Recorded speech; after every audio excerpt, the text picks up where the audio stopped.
America అధ్యక్షుడు Trump ఎప్పుడు ఎలా ఉంటారో ఎవ్వరికీ అర్థం కాదు. ఆయన తీసుకునే నిర్ణయాలు చాలా విచిత్రంగా ఉంటున్నాయి.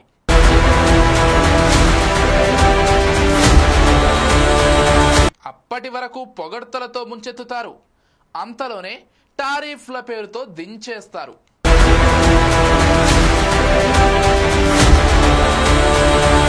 ట్రంప్ను అర్థం చేసుకోవడం ఎవ్వరి వల్ల కాదు, ఎందుకంటే ఆయనే ఎవరికి అర్థం కాడు కాబట్టి.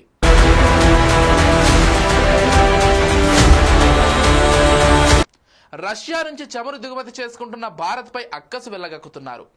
వరుసగా సుంకాలు విధిస్తూ అభివృద్ధిని అడ్డుకునేందుకు ప్రయత్నిస్తున్నారు.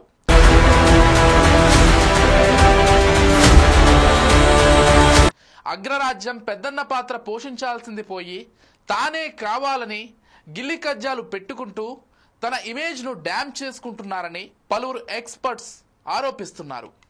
ఇదే ధోరణి అవలంబిస్తే త్వరలో అమెరికా పతనం ఖాయమని హెచ్చరిస్తున్నారు.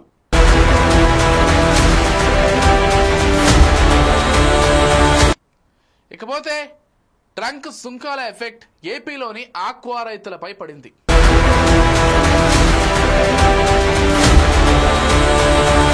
అమెరికా అధ్యక్షుడు విధించిన టారిఫ్లపై రైతుల నుంచి తీవ్రంగా నష్టం జరుగుతోందని ఆందోళన వ్యక్తమవుతోంది.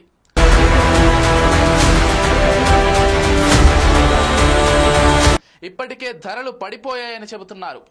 భారత్ ఎగుమతులపై 50% సుంకాలు విధించిన ట్రంప్ వెనక్కి తగ్గడం లేదు. రష్యా నుంచి చమురు కొనుగోలును నిలిపేస్తేనే టారిఫ్లు తగ్గిస్తామని చెబుతున్నారు.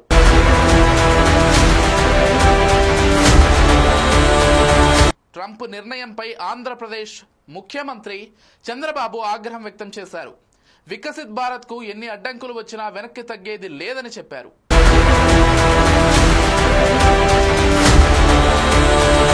ప్రపంచంలోనే వేగంగా డెవలప్ అవుతున్న భారత్ను తాత్కాలికంగా ఇబ్బంది పెట్టినా తర్వాత తగిన మూల్యం చెల్లించుకోవాల్సిందని తీవ్ర విమర్శలు చేశారు.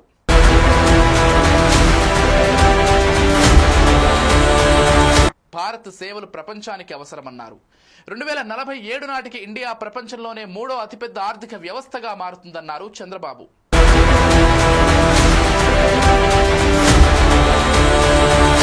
ఇక మరోవైపు ఏపీలోని ఆక్వా రైతులు ఎవరూ ఆందోళన చెందాల్సిన అవసరం లేదని, అన్ని విధాలా ఆదుకుంటామని తెలిపారు బాబు. ట్రంప్ సుంకాలపై కేంద్రం దృష్టికి తీసుకెళ్లారన్న చంద్రబాబు త్వరలోనే పరిష్కారం లభిస్తుందనే విశ్వాసాన్ని వ్యక్తం చేశారు.